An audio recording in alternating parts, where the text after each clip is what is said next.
मैं आपका प्रगति online coaching classes पर वेलकम करता हूं। हम यहां देख रहे हैं 10th क्लास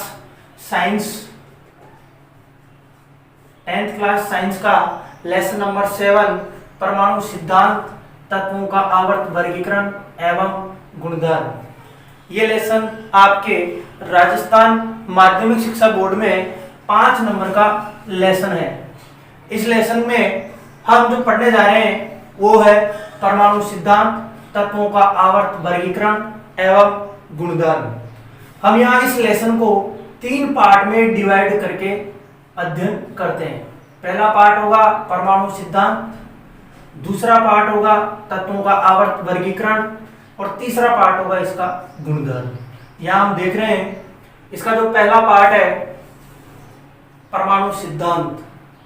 परमाणु सिद्धांत जो है इसमें हम पहले जानेंगे परिचय कि कहां से इस परमाणु की शुरुआत हुई और किन ने अपने सर्वप्रथम परमाणु के लिए विचार प्रस्तुत किए।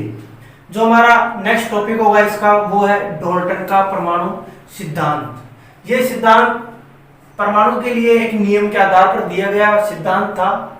इसके बाद हमारा जो नेक्स्ट टॉपिक होगा वो है थॉमसन का परमाणु मॉडल। इसके बाद जो हमारा टॉपिक होगा परमाणु सिद्धांत के अंदर वो है रदरफोर्ड का स्वर्ण पत्र प्रयोग।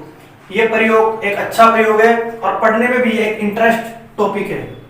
इस परमाणु सिद्धांत का जो लास्ट टॉपिक है वो है नील्स बोर की परिकल्पना। इस प्रकार हम इस पूरे परमाणु सिद्धांत को कंप्लीट करते हैं।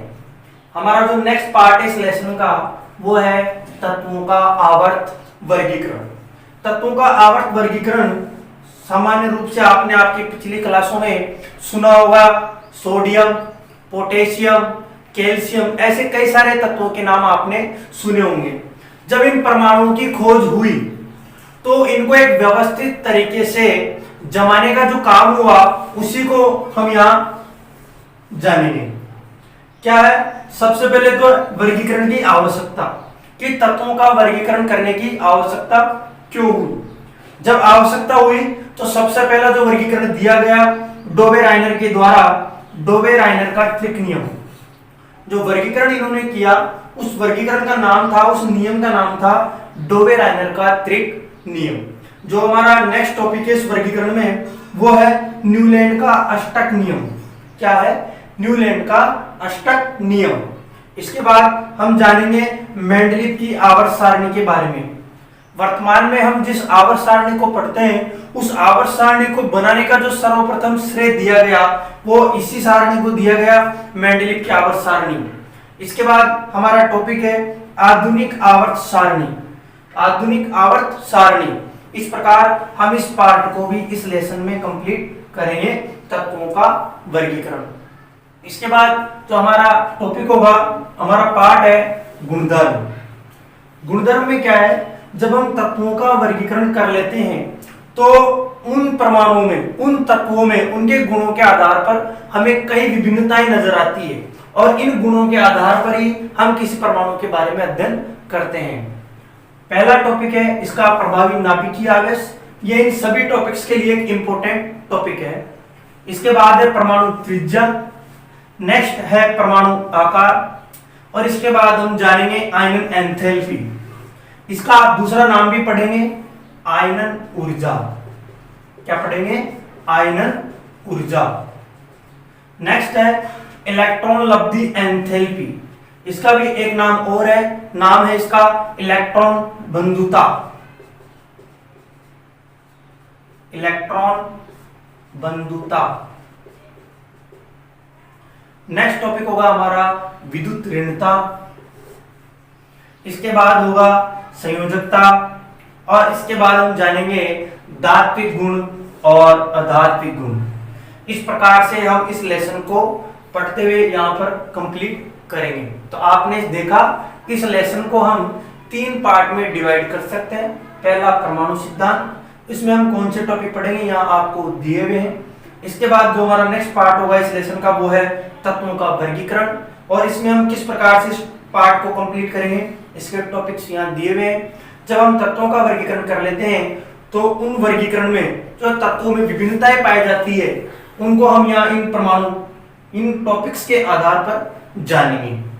अब यहां हम शुरू करने जा रहे हैं इसका पहला पार्ट, परमाणु सिद्धांत। अब यहां हम इसका पहला पार्ट पढ़ने जा रहे हैं और इसका हमारा जो पहला पॉइंट होगा वो है परिचय। क्या है? परिचय। परिचय में हम जानेंगे कि सर्वप्रथम परमाणु के बारे में जानकारी किसने दी। तो यहां हम देखेंगे इसका पहला पॉइंट, सर्वप्रथम परमाणु के बारे में। सर्वप्रथम परमाणु के बारे में जो जानकारी दी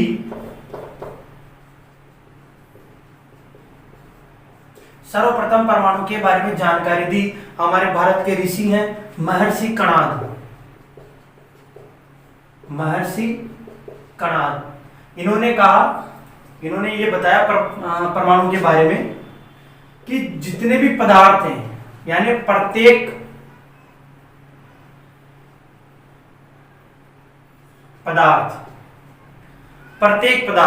पदार्थ क्या है? आपने पिछली क्लासों में जाना होगा कि हमारे आसपास की जितनी भी वस्तुएं हैं वो सब क्या है? पदार्थ। और ये पदार्थ जो हैं छोटे छोटे कणों से मिलकर बने होते हैं और इन छोटे छोटे कणों को ही कहा गया परमाणु। इन छोटे छोटे कणों को ही क्या कहा गया? परमाणु। तो इस प्रकार से हमने जाना कि सर्वप्रथम परमाणु के बारे में जानकारी दी महर्षि कणाद ने और इन्होंने बताया कि जो प्रत्येक पदार्थ है, पदार्थ के बारे में हमने जाना हमारे आसपास की वस्तुएं, वो प्रत्येक पदार्थ छोटे छोटे कणों से मिलकर बने होते हैं और इन कणों को नाम दिया गया परमाणु। इन कणों को नाम क्या दिया गया? परमाणु। इसका दूसरा पॉइंट है हमारे भारत के एक दार्शनिक है पकुदा काव्याम। भारतीय दार्शनिक, इनका नाम है पकुदा काव्याम। क्या नाम है इनका? पकुदा काव्याम। इन्होंने एक बात कही कि ये जो छोटे छोटे कण हैं जिनसे पदार्थ बने होते हैं और जिन्हें हमने परमाणु कहा, इन कणों को इन्होंने कहा कि ये कण संयुक्त रूप में पाए जाते हैं। ये कण किस रूप में पाए जाते हैं? संयुक्त रूप में, यानी ये साथ साथ पाए जाते हैं। तो ये बात किसने कही? पकुदा काव्याम ने। तीसरा हमारा जो पॉइंट है वो ये है, एक दार्शनिक है, ग्रीक देश के दार्शनिक है, ग्रीक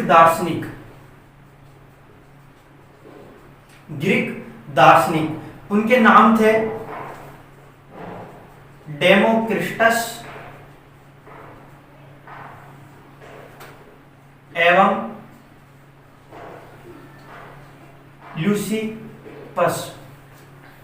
ग्रीक दार्शनिक है डेमोक्रिटस एवं ल्यूसिपस। इन्होंने क्या कहा कि ये जो छोटे छोटे कण हैं, इनको इन्होंने नाम दिया एटमस। क्या नाम दिया? एटमस। और एटमस दिया, इसका अर्थ है, इस एटमस शब्द का अर्थ है अविभाज्य। इस एटमस शब्द का अर्थ क्या है? अविभाज्य, यानी जिसे और आगे बांटा जा न सके या जिसे और आगे डिवाइड न किया जा सके। तो इस प्रकार से हमने ये परिचय पढ़ा। परिचय में हमने जाना सर्वप्रथम परमाणु के बारे में जानकारी किसने दी।